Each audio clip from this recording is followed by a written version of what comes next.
सहाय्यक पोलीस निरीक्षक मनोज पवार यांनी मंद्रुप पोलीस ठाण्याचा पदभार स्वीकारला।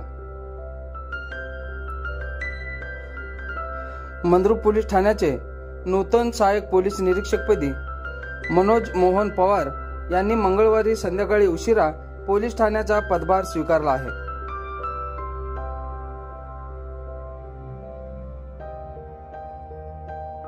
मंद्रुपचे सहाय्यक पोलीस निरीक्षक प्रशांत हुले यांची सातारा येथे बदली झाल्याने नूतन सहाय्यक पोलीस निरीक्षक मनोज पवार यांनी आज पदभार स्वीकारला आहे।